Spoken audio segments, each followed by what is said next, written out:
Hello student, कैसे हैं आप सब। तो स्वागत है आप सबका फिर से हमारे यूट्यूब चैनल हिंदी क्लासेस में। तो अब आप लोगों का मैथ का एग्ज़ाम होने वाला है, तो प्लीज़ वीडियो को शुरू से लेकर अंत तक देखिएगा। चैनल पर न्यू है, चैनल को सब्सक्राइब कर लीजिए, बेल नोटिफिकेशन को ऑन कर दीजिए। अपने जितने भी आपके फ्रेंड्स हैं सबको ये वीडियो शेयर कर दीजिए, क्योंकि ये एग्ज़ाम के पॉइंट ऑफ व्यू से आपका बहुत बहुत बहुत ज़्यादा इंपॉर्टेंट होने वाला है, क्योंकि इससे आपको डायरेक्टली क्वेश्चन मिलेगा। क्वेश्चन ये नहीं है कि क्वेश्चन नंबर इतना पे ही क्वेश्चन हो, ये ज़रूरी नहीं ली, लेकिन आपको इस टाइप का क्वेश्चन देखने को मिलेगा, क्योंकि हर साल इसी तरह का क्वेश्चन पेपर बनता है, तो इस साल भी उसी तरह का बनेगा, थोड़ी ना उससे बहुत ज़्यादा हार्ड लेवल बनेगा। तो इसीलिए खाली होगा चेंज, तो आपका डिजिट चेंज होगा, ठीक है, और कुछ नहीं। तो आपको उसी को सोच के पढ़ना है और देखना है, और जितना चीज़ें बताएंगे ये सॉल्यूशन के साथ सारे को नोट डाउन करना है अपने कॉपी में, ठीक है। तो चलिए चलते हैं क्वेश्चन की ओर। जो आपका ये होगा सेक्शन ए, उसमें आपका मल्टीपल चॉइस क्वेश्चन रहने वाले हैं 30, ठीक है, जिसमें आपको प्रत्येक क्वेश्चन के लिए 1 मार्क दिया जाएगा, ठीक है। तो चलिए देखते हैं पहला क्वेश्चन क्या है आपका है। क्या बोल रहा है, निम्नलिखित में कौन सा अभाज्य संख्या है। इनमें से बोल रहा है कौन सा जो है अभाज्य संख्या। अभाज्य संख्या मतलब प्राइम नंबर, जो क्या होता है, जो केवल खुद से कटता है और 1 से कटता है, ठीक है। तो 27 तो देखिए 27 जो है वो 3 के टेबल में भी आता है आपका, और किसके किसके टेबल में आता है, 9 के टेबल में आता है, तो ये तो नहीं होगा अभाज्य संख्या। ये 35 ये भी 7 का टेबल में आता है, इसका खुद का टेबल में आता है ये, तो ये भी नहीं होगा। 5 के टेबल में आता है तो ये नहीं होगा। 56 भी नहीं होगा, क्योंकि 8 के टेबल में आता है 56, तो ये भी नहीं होगा। जबकि 13 जो है, 13 एक ऐसा डिजिट है इसमें से जो क्या होता है, वो खाली 1 का टेबल में आ सकता है, और किसके टेबल में आएगा आपका 13 1 जा 13, ठीक है। तो इसमें बोल रहा है अभाज्य संख्या, तो ऑप्शन नंबर जो सी है वो आपका एकदम 110% राइट हो जाएगा, ठीक है। जहाँ भी आपको लगे कि दिक्कत हो रहा है समझने में, तो प्लीज़ आप लोग कमेंट कीजिएगा। यही क्वेश्चन रिपीट हो गया है, ठीक है। नेक्स्ट क्या बोल रहा है, दो संख्याओं का गुणनफल दे दिया है, तो उनका जो मौसो और लॉसो, एक मौसो दिया है तो लॉसो निकालना है, ठीक है। तो इसका फॉर्मूला होता है दो संख्याओं का गुणनफल बराबर हो जाए किसके, मौसों के गुना लॉसों के। लिख लीजिएगा, ठीक है। ये सारा फॉर्मूला है, डायरेक्टली क्वेश्चन जरूरी नहीं है कि यही वाला डिजिट आए, लेकिन ये क्वेश्चन आएगा इस टाइप का, ये ज़रूरी है एकदम, ठीक है। यही सब क्वेश्चन आएगा, क्योंकि हर साल आता है, तो इस साल भी आएगा, कोई उसमें सवाल उठने का ये नहीं होता है, ठीक है ना। तो अब देखिए मौसों का दे दिए, मौसो 23, और गुना हमको लॉसो निकालना है, ठीक है। तो ये इधर 23 इंटू में है, लॉसों के साथ इधर आएगा तो डिवाइड में, तो 50 जो कितना हो जाएगा आपका 15,870 को 23 से अगर आप भाग देते हैं तो आपका क्या निकल जाएगा, लॉसो। लॉसो ही पूछ रहा है आपसे, तो इसको अगर आप डिवाइड देते तो आपका कितना आ जाएगा, डायरेक्टली 690, मतलब 690 आ जाएगा, ठीक है। कौन सा ऑप्शन में दिख रहा है 690, ऑप्शन नंबर ए में। तो इजीली बना सकते हैं, कोई प्रॉब्लम नहीं होगा। नेक्स्ट क्वेश्चन की ओर देखते हैं। इनमें से किसका जो बोल रहे हैं दशमलव प्रसार जो है शांत है, ठीक है। दशमलव प्रसार शांत किसका होगा, जिसका जो ये हर जो होगा वो किसके रूप में होना चाहिए आपके 2m इंटू 5n के रूप में। तो ये जो 19/80 जो है वो इसके रूप में रहता है, ठीक है। तो इसका डी जो है करेक्ट हो जाएगा। नेक्स्ट क्वेश्चन की ओर चलते हैं। अब बोल रहा है y equal to P X का ग्राफ दिया गया है, जिसमें पी एक्स का शून्य जो शून्याङ्क की संख्या है। तो पी एक्स देखिए, ये जो एक्स एक्सिस है ये यहाँ पर कहाँ का कट रहा है, 1 2 3, तो इसका शून्याङ्क कितना हो गया पी एक्स का शून्याङ्क हो गया आपका 3। ऑप्शन नंबर डी जो है करेक्ट आ जाएगा, ठीक है। कोई प्रॉब्लम नहीं है, अभी तक तो बहुत आसान आसान चल रहा है। नेक्स्ट क्या बोल रहा है, द्विघात बहुपद दिया गया है, तो इसका शून्याङ्क क्या होगा। चलिए इसको सॉल्व करते हैं थोड़ा, ठीक है। थोड़ा वीडियो लॉन्ग होगा, लेकिन आपके लिए बहुत ज़्यादा हेल्पफुल रहेगा, क्योंकि आपको एग्ज़ाम के बाद नहीं आपको कोई पूछने जाएगा, ठीक है। इसीलिए अभी पढ़ लीजिए, जिससे आपको बाद में पछताना ना पड़े। चलिए इसको करते हैं। तो इसको अगर गुना करने पर 55 आना चाहिए, और जोड़ घटाव करने पर 16 आना चाहिए, तो 11। तो इसमें हम लिख सकते हैं, क्या लिखेंगे 11y plus 5y, plus 55 equal to 0, क्योंकि हमको इसका क्या निकालना है, शून्यांक निकालना है। अब इसमें y कॉमन लेंगे तो y प्लस अंदर क्या बचा 11, फिर प्लस 5 इधर कॉमन ले लिए तो y प्लस 5 को 55 को 5 से डिवाइड देंगे तो 11 बार में जाएगा इक्वल टू 0। तो मेरा दो शून्यांक आया, क्या क्या आया, पहला शून्यांक मेरा आया y equals to y plus 5 equal to 0 एक, और दूसरा आया आपका y प्लस 11 इक्वल टू 0। जबकि दोनों का y का अगर हम मान निकालने जाए तो ये प्लस में उधर जाएगा इक्वल टू के, तो माइनस में आएगा, एक -5 -11, तो दोनों ही ऋणात्मक होगा। क्या होगा, दोनों ही ऋणात्मक। अगर मान पूछता तो क्या हो जाएगा, y का दोनों मान क्या हो जाएगा, एक -5 हो जाएगा, एक -11। तो आपको क्या पूछ रहा है, ऋणात्मक होगा धनात्मक होगा, इस तरह से पूछ रहे हैं। तो दोनों ही क्या है, नेगेटिव साइन है, तो दोनों ही ऋणात्मक हो जाएगा। नेक्स्ट क्वेश्चन की ओर चलते फटाफट। क्या बोल रहे हैं, रैखिक समीकरण इतना दे दिया, इनके हल होंगे कितना। तो देखिए 2/4 a1/a2 इक्वल्स टू b1/b2। चलिए सबको एक बार इक्वल करके देखते हैं। ये 15, इसको अगर काटते हैं तो 1/2, माने a1/a2 इक्वल टू हो गया b1/b2 के, बट नॉट इक्वल टू है c1/c2। क्यों, क्योंकि यहाँ 1/3 आ गया और बाकी दोनों में 1/2 1/2 है। तो ये कौन वाला फॉर्मूला हो गया आपका, a1/a2 equal to b1/b2 not equal to है आपका c1/c2 के। तो इस टाइप का जो होगा तो इसमें क्या हो जाएगा, कोई हल नहीं होगा। इसमें क्या हो जाएगा, कोई हल नहीं होगा। तो इसका कौन सा करेक्ट आंसर हो जाएगा आपका, ऑप्शन नंबर डी। अगर a1/a2 not equal to b1/b2 रहता तो आपका अद्वितीय हल होता, माने एक हल होता, ठीक है। और जब अगर तीनों बराबर होता तो अनेक हल होता है। इस टाइप का सॉल्यूशन को आपको याद करके रखना है। अब बोल रहा है इसमें y इक्वल्स टू है आपका px का ग्राफ दिया गया है, जिसमें px का शून्यांक ज्ञात करना है, ठीक है। तो px का शून्यांक कितना है, एक और दूसरा 2, तो कितना हो जाएगा 2। ऑप्शन नंबर सी में दिख रहा है 2, तो ऑप्शन नंबर सी जो है करेक्ट हो जाएगा। नेक्स्ट क्वेश्चन की ओर फटाफट चलते हैं। क्या बोल रहे हैं, यदि रैखिक समीकरण का युग्म संगत है तो उसके द्वारा निरूपित रेखाएं कैसा होगा, तो प्रतिच्छेदी होगा एवं संपाती होगा, ठीक है। प्रतिच्छेदी होगा और संपाती। तो यहाँ पर यह हो जाएगा प्रतिच्छेदी एवं या और लगेगा यहाँ, या नहीं, ठीक है। या मतलब हो रहा है या तो ये होगा या तो वो, लेकिन दोनों ही बोलते हैं उसको। अब बोल रहा है इनमें से कौन द्विघात समीकरण नहीं है। द्विघात समीकरण बोल रहा है कौन नहीं है, ठीक है। तो समीकरण को पढ़ना है अच्छा से। तो इसमें देखिए, इसमें भी x² कट जा रहा है, इसमें भी कट जा रहा है, तो ये एक द्विघात समीकरण नहीं है। इसको देखने जाए तो ये द्विघात समीकरण है। देन इसको अगर देखते हैं आप तो ये भी क्या हो जाएगा आपका द्विघात समीकरण होना चाहिए, ये भी है। तो इसका बोल रहा है नहीं है, तो नहीं है तो कौन नहीं है आपका द्विघात समीकरण, कौन वाला हो जाएगा करेक्ट आंसर, ऑप्शन नंबर ये, ठीक है। ए जो है करेक्ट हो जाएगा आपका। समझ में आ गया होगा, ठीक है ना। कौन वाला नहीं होगा पूछिए, बोलना है तो ऑप्शन नंबर इसका कौन सा हो जाएगा, तो ऑप्शन नंबर सी हो जाएगा। द्विघात समीकरण नहीं है। इधर देखिए, इधर x² है, इधर -x² है, तो इसमें अगर सेम साइन रहता तो 0 हो जाता, लेकिन सेम साइन तो नहीं है ना, तो इसको ये वाला करेक्ट हो जाए। क्योंकि आप अगर इसको तोड़ते हैं a + v का होल स्क्वायर में, तो किस में टूटेगा, a² + 2ab, b कितना है आपका 3 × b²। तो a² मतलब √2 का स्क्वायर करेंगे तो 2x² + 2√6 हो जाएगा, क्योंकि 3 भी था, तो 6√2 हो जाएगा x + 9। ये वाला आपका करेक्ट हो जाएगा। तो ये वाला तो है आपका द्विघात समीकरण। और अगर इधर उधर देखते हैं तो इधर दोनों कटेगा, इधर भी आपका 2x², उधर भी 2x², तो कट जाएगा।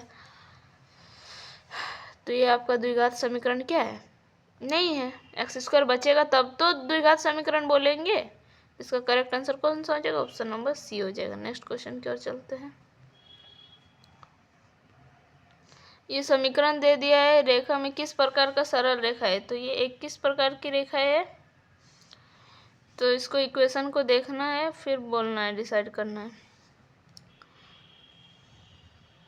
2/12 नॉट इक्वल टू है -1/7।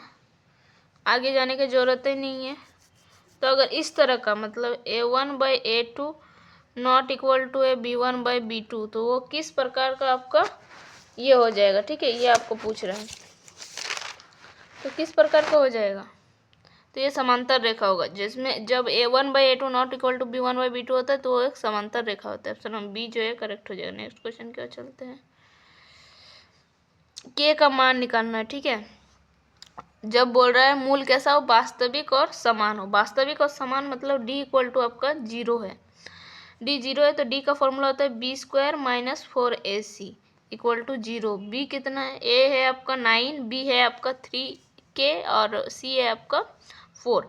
तो B² मतलब 3K का स्क्वायर -4, ए कितना है आपका 9 इंटू सी कितना है आपका 4 इक्वल टू 0। आप अगर इसको सॉल्व करते हैं तो कितना आ जाएगा आपका 3 का स्क्वायर 9 के स्क्वायर माइनस इसको इंटू करते हैं तो ये आपका आ जाएगा 144 इक्वल टू 0। अब देखिए ये बचा नीचे, मेरा क्या बचा नीचे? 9 के स्क्वायर माइनस 144 इक्वल टू 0। अब इसको ये यहाँ माइनस में है, इधर ले आएंगे तो उधर जाएगा तो प्लस में हो जाएगा। -के स्क्वायर इक्वल टू हो जाएगा 144। इसको 9 से जब आप काटते हैं तो कितना बार में कटेगा ये?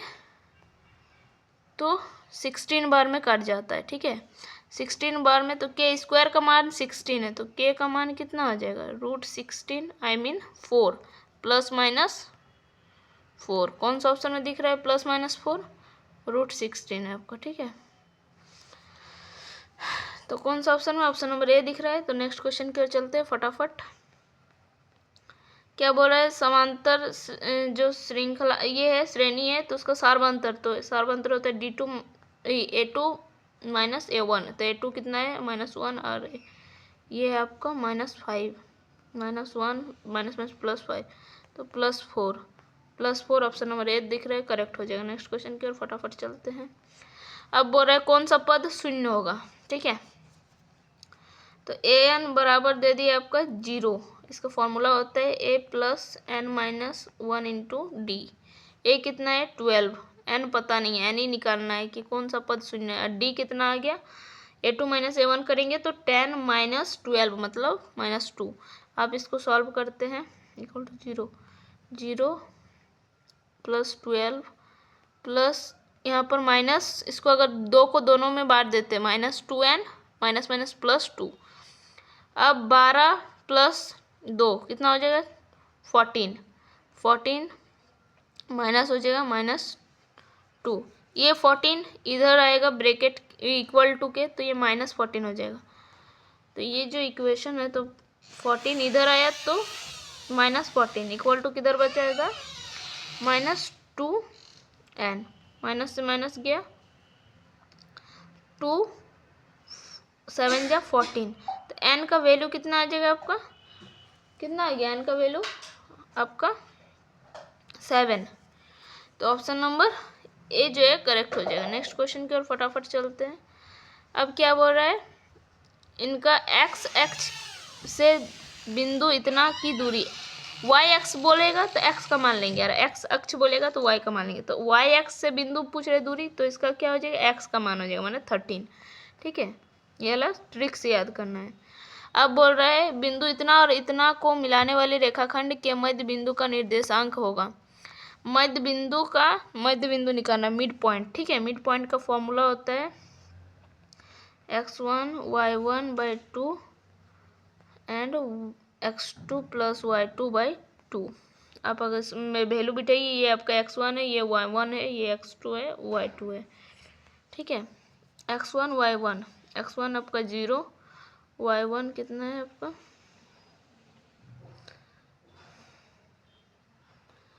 x1 y1 -8 तो और है आपका x2 y2। नहीं, ये कहीं तो कुछ गड़बड़ हुआ। तो मिड पॉइंट का फॉर्मूला आपका क्या होता है, x1 plus x2/2 and y1 plus y2/2। ठीक है, x1 कितना है आपका 0 प्लस माइनस प्लस है लेकिन -12 है, 12 है। ठीक है, बाई 2। और इसमें y1 आपका कितना है 0 प्लस -8/2। इसको अगर सॉल्व करते हैं तो प्लस माइनस -12 कितना हो जाएगा, एक -12/2 आ गया और आपका एक आ गया -8/2। आप इसको काटते हैं तो -6 आता है एक, और एक -4 आता है। ऑप्शन नंबर बी में दिख रहा है, ये करेक्ट हो जाएगा। त्रिभुज के तीनों कोनों का योग 180 होता है, इतना सोचने वाली बात नहीं है। नेक्स्ट क्वेश्चन की ओर चलते हैं फटाफट। अब क्या बोल रहा है, एक त्रिभुज है जिसमें ए बी दे दिया है आपका 6√3 सेंटीमीटर, ए सी आपका दे दिया है 12 सेंटीमीटर और बी सी दे दिया है 6 सेंटीमीटर। तो कोण बी कितना हो जाएगा, तो 90 डिग्री होगा। ठीक है, समकोण बन जाएगा। अब ये जब इसके ये है समांतर है, ई डी जब समांतर है बी सी का, तो इसका मान हम निकाल सकते हैं। ए डी जो होगा A D by D E बराबर हो जाए किसके, ए ई बाई इसी के। इसका मान बैठाना है और निकालना है। ये कितना है हमको दिख नहीं रहा है, तो 1/5 1/5/3 इक्वल्स टू हो जाएगा 1/EC। इसी का ही मान निकालना है। इसको क्रॉस इंटू करते हैं इधर उधर, जब इसको क्रॉस मल्टीप्लाई करते हैं तो EC बराबर हो जाएगा 3/1.5। इसको पॉइंट को ऊपर ले लीजिए 15/2, तो EC का वैल्यू आ जाएगा 2। ठीक है, कैसे निकाले, ये सब इतना छोटा बच्चा जैसा तो है नहीं कि आप लोगों को समझ में नहीं आ रहा है, क्रॉस मल्टीप्लाई कर रहे इधर उधर, ऐसा तो नहीं होगा ना। अब बोल रहा वृत्त का परिधि निकालना है। वृत्त का परिधि होता है 2πr। वृत्त का व्यास दे दिया है तो उसका त्रिज्या निकालेंगे। व्यास d दे दिया है 28, तो इसका r कितना हो जाएगा 28/2, मतलब कितना हो जाएगा आपका 14। 2π का वैल्यू 22/7 और r का वैल्यू 14। काटिए 2 बार में, तो इसका अगर इंटू करते हैं तो कितना आ जाएगा 88 सेंटीमीटर। 88 सेंटीमीटर कौन सा ऑप्शन में दिख रहा है, 88 सेंटीमीटर ऑप्शन नंबर आपका बी में दिख रहा है। ठीक है, 2 को 22 से इंटू करेंगे तो 44, और 44 को फर्दर इंटू करेंगे 2 से तो 88 आ जाएगा। ऑप्शन नंबर बी जो है करेक्ट हो जाएगा। नेक्स्ट क्वेश्चन पे चलते हैं। वृत्त की सबसे बड़ी लंबी जो जीवा होती है उसका व्यास होता है। ठीक है, नेक्स्ट अब मान पूछ रहा है। ठीक है, ये पूछ रहा है, देखिए cos a 2 cos a equal to 1, तो 2 को उधर ले जाएंगे, इधर इंटू में तो उधर जाएगा डिवाइड 1/2। 1/2 cos किसका मान होता है, तो cos 60 का मान होता है 1/2। अब cos से cos गया, a का वैल्यू कितना आ जाएगा 60 डिग्री। ठीक है, समझ में आ गया होगा। नेक्स्ट क्वेश्चन की ओर चलते हैं। अब इसमें से इसका मान क्या होगा, एक को बदलना है, एक को एज इट इज़ रखना है। ठीक है, तो सेक ये फॉर्मूला बनेगा एक सेक स्क्वायर थीटा 10। इसको एक बार लिखते हैं जो क्वेश्चन है उसी को। ठीक है, अब 10 स्क्वायर कॉट स्क्वायर थीटा को हम क्या लिख सकते हैं, 10 स्क्वायर थीटा लिख सकते हैं कि नहीं, तो इसको कैसे लिख सकते हैं, 10 square 90 minus theta, 90 minus theta 1 theta में हम क्या लिखेंगे 80 डिग्री जो है। अब 90 माइनस थीटा क्या होता है, कॉट थीटा होता है, पता है आपको। तो ये आपका डायरेक्टली क्या हो जाएगा, डायरेक्टली आपका 1 हो जाएगा। किसके इक्वल हो जाएगा, तो 1 के इक्वल हो जाएगा। ठीक है, 90 माइनस थीटा 10, 90 माइनस थीटा को हम क्या लिखेंगे, तो इसको हम 10 लिखेंगे। तो sec square theta minus 10 square theta equal to 1। Option number A जो है करेक्ट हो जाएगा। अब क्या बोल रहा है, किसी जो है ऊर्ध्वाधर जो खंभ की ऊंचाई एवं उसकी जमीन पर की छाया की लंबाई बराबर है, तो सूर्य का उन्नयन कोण नीचे बनता है। ठीक है, ये वाला सब्जेक्टिव टाइप का है, तो इसमें आपको उतना समझ में नहीं आएगा, आपको याद कर लेना है, ये वाला 45 डिग्री होगा। नेक्स्ट एक को बदलना है, एक को एज इट इज़ रखना है इसमें। ठीक है, वही वाला होगा, तो इसमें इधर भी 1 हो जाएगा प्लस इधर भी 1 हो जाएगा, माने 1 1 2 हो जाएगा। एक को ऊपर वाला को अगर आप एज इट इज रखते हैं तो नीचे वाला को 90 माइनस कर दीजिएगा। Sine 90 minus theta equal to cos theta, तो कॉस थीटा से कॉस थीटा गया तो 1 हो जाएगा। ठीक है, समझ में आ रहा है ना क्या बोल रहे हैं हम। तो 1 + 1 माने 2। अब बोरा वृत्त का क्षेत्रफल दिया है, तो वृत्त का क्षेत्रफल होता है पाई आर स्क्वायर। मानो ये R1 है, ये आपका R2 है का स्क्वायर दे दिया है। अनुपात कितना, पाई से पाई गया तो ये दोनों का अनुपात दे दिया है आपका 4/25। तो आपको आर पूछ रहा है त्रिज्या, तो आर, एक आर का कितना हो जाएगा, आर स्क्वायर है अगर 4 तो आर हो जाएगा आपका 2, और R2 का कितना है, R2 का स्क्वायर है 25, मतलब एक R2 कितना हो जाएगा आपका 5 का स्क्वायर जो होगा 25 होता है। R1 2 और R2 आपका 25, तो आप आर भी निकाल सकते हैं। अब बोल रहा है आर त्रिज्या वाले वृत्त में 0 डिग्री कोण पर त्रिज्याखंड की संगत चाप की लंबाई होगी। तो इसका फॉर्मूला होता है आपका θ/360 इंटू 2πr। आर जो है त्रिज्या है, कौन सा ऑप्शन में, ऑप्शन में बी जो है करेक्ट हो जाएगा। नेक्स्ट क्या हो रहा है कि यदि किसी गोले का त्रिज्या जो है वो 3 गुना हो जाए तो इसका आयतन क्या हो जाएगा, तो इसका आयतन कौन सा हो जाएगा, तो 27 गुना हो जाएगा। ठीक है, इसका कमेंट आपको करना है कि किस तरह से हुआ। अब बोल रहा है एक बेलन का व्यास दे दिया है, ठीक है, उसका संपूर्ण पृष्ठीय क्षेत्रफल आपको निकालना है।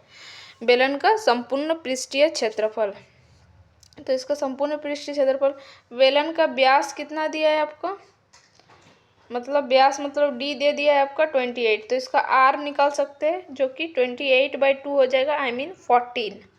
ऊंचाई दे दिया है एच, हाइट दे दिया आपका 20 सेंटीमीटर। तो बेलन का संपूर्ण पृष्ठीय क्षेत्रफल क्या होता है, इसका formula πr into L plus R, πr into L plus, sorry बेलन का पूछ रहा है। ठीक है, तो ये हम शंकु का बता चुके हैं, तो ये बेलन का पूछ रहा है। अब बेलन का संपूर्ण पृष्ठीय क्षेत्रफल का फॉर्मूला लगाएंगे। बेलन का कुल पृष्ठीय क्षेत्रफल का फॉर्मूला होता है 2πr into H plus R. अब आर तो दे दिए 14, हम निकाल चुके हैं, क्योंकि अगर हमारा डी दिया हुआ था व्यास 28, तो इसको हम आर निकाल दिए d/2 करके। ठीक है, अब वैल्यू पुट करना है, पाई का वैल्यू 22/7 लेना है, इंटू आर का जगह आपको 14 रखना है, इसको काट सकते हैं 2 बार में। अब एच है आपका 20 + 14, 20 + 14 करेंगे आप तो इसमें आ जाएगा 34। ठीक है, क्या हो जाएगा आपका 34 को आप 2 से पहले इंटू कर लीजिए, ये वाला 2 जो बचा है, 34 को अगर 2 से इंटू करते हैं तो इधर आपका कितना बच गया, 44 इंटू कितना बचा इधर 2 इंटू 34। इसको आप जब सॉल्व करते हैं तो आपका कितना आ जाएगा, तो लगभग आपका कितना के बराबर आएगा पता है आपको। तो चलिए इसका खाली आंसर देखते हैं क्या आएगा। ठीक है, तो इसका आ जाएगा आपका 2992 के बराबर। ठीक है, इसको आप सॉल्व करके देखिएगा और हमको बताइएगा कि इतना आ रहा है कि नहीं।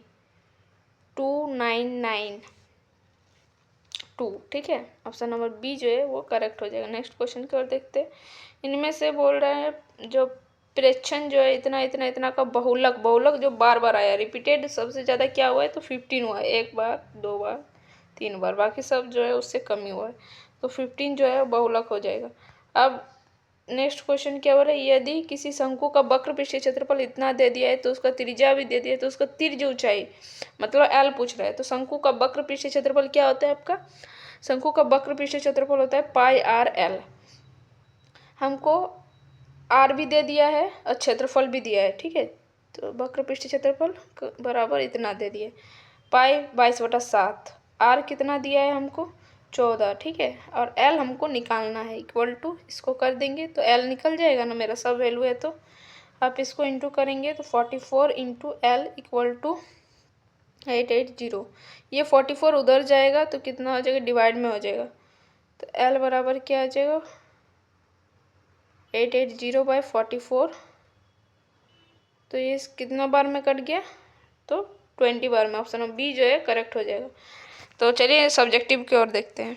अब देखिए सब्जेक्टिव क्वेश्चन को हम देखेंगे, इसका जो है शून्यांक ज्ञात करने बोल रहा है, तो देखिए इसको किस तरह से किया है। ठीक है, डायरेक्टली आप इसको देख सकते हैं, यहाँ पर x ये 4x² + 8x था, इसको इक्वल टू 0 कर दिए।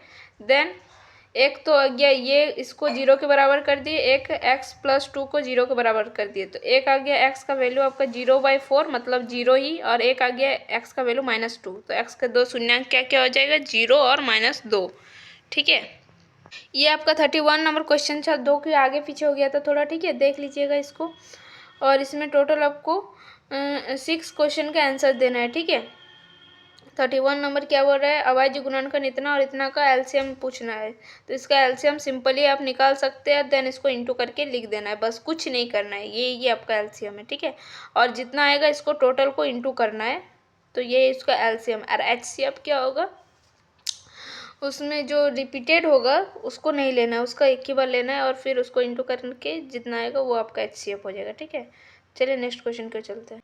इस तरह का आपको दे दिया है, आपको सॉल्यूशन करना है। यदि एपी के का जो है आपका कितना दिया है, जो 17वां पद के उनके 10वें पद से 7 अधिक है, जो A17 जो है वह उसके जो 10वां पद है उससे 7 अधिक है, तो इसको इक्वेशन जैसा लिखना है, फिर इसको इधर लाएंगे, तो ये इधर आएगा तो माइनस में हो जाएगा। अब हम जो 17A को हम क्या लिख सकते हैं, तो A+16D। ठीक है, और जबकि इसी को भी ऐसे लिख सकते हैं A+19D। ए से ए गया और यहाँ बचा 16D माइनस बचा 9D। 16D में से 9D चल गया तो 7D = 7। ये =7 में तो इधर ऐसे ही आ रहा है, तो 7 से 7 गया तो D का मान कितना आ गया आपका 1 आ गया। तो आपको सारबंतर D का मान ही पूछा गया था। तो आप इस तरह से देखिए, कॉपी को लिखना है आपको।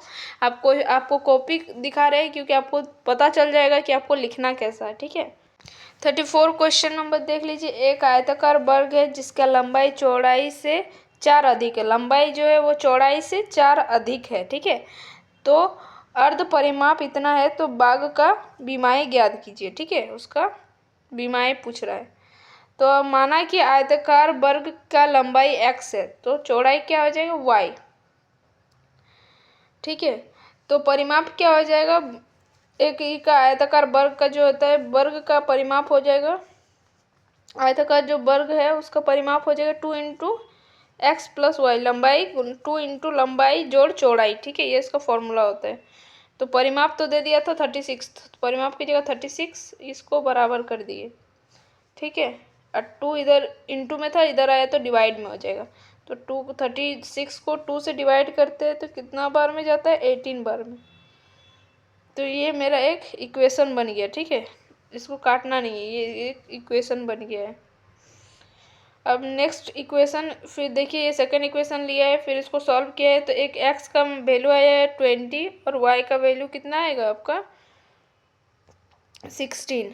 अतः लंबाई और चौड़ाई आपको मिल गया। ठीक है, 35 नंबर क्वेश्चन देख लिए किस तरह से इसको बनाना है। y जो बोला है, y अक्ष पर वह बिंदु ज्ञात कीजिए जो इतना और इतना के समदूरस्थ पर है। ठीक है, इसका ये निकालने बोल रहा है। ठीक है, जो y अक्ष पर है तो x का वैल्यू 0 हो जाएगा, y अक्ष पे समदूरस्थ पर है। ठीक है, अब y अक्ष पर स्थित कोई भी बिंदु इतना के रूप में होता है, अतः मान जो है इसको इस तरह से लिख सकते हैं। तो जो AP होगा वो बराबर हो जाएगा किसके, PB के। तो इसका मान बिठा के देखना है, AP का मान कितना है 6। ये जो इसका दूरी निकालेंगे 6 - 0 का स्क्वायर, इसको इसके स्क्वायर के बराबर करेंगे, उधर y का करेंगे, फिर इसको जब हम सॉल्व करते हैं तो y का वैल्यू आ जाएगा 9। तो अतः विच्छेद बिंदु क्या हो जाएगा, x का वैल्यू यहाँ 0 हो जाएगा और y का वैल्यू 9 हो जाएगा। ठीक है, चलिए नेक्स्ट क्वेश्चन क्यों चलते हैं। 36 नंबर क्वेश्चन क्या बोल रहा है, इसका वैल्यू कितना हो जाएगा। ठीक है, अब सबका वैल्यू पुट करना है। जो cos 60 का वैल्यू होता है 1/2, sec 30 का वैल्यू कितना होता है, तो 2/√3, और tan 45 का होता है 1। अब सबका वैल्यू पुट करके खाली आपको ये करना है, मान बिठा के। अब इसका 2 का स्क्वायर करेंगे तो 4, और √3 का स्क्वायर तो 3 हो जाएगा माइनस। अब इसको खाली भी निजोड़ में करना है और आपका ये आ जाएगा आंसर 67/12। तो अब इसका पार्ट 2 वीडियो लाएंगे। ठीक है, तो क्योंकि वीडियो बहुत ज़्यादा लॉन्ग हो चुका है तो बस इसको अभी यहीं पर छोड़ते हैं, फिर यहीं से कंटिन्यू करेंगे 37 नंबर क्वेश्चन क्योंकि आपको एग्ज़ाम का जो क्वेश्चन पेपर है उसको किस तरह से लिखना है वो पता चल जाएगा कि ऑब्जेक्टिव को किस तरह से डिफाइन करना है और सब्जेक्टिव को किस तरह से लिखना है। ऑब्जेक्टिव में आपको स्पेस दिया हुआ रहेगा, आप ऑप्शन लिख के आंसर सिर्फ लिख दीजिएगा, बस करेक्ट हो जाएगा।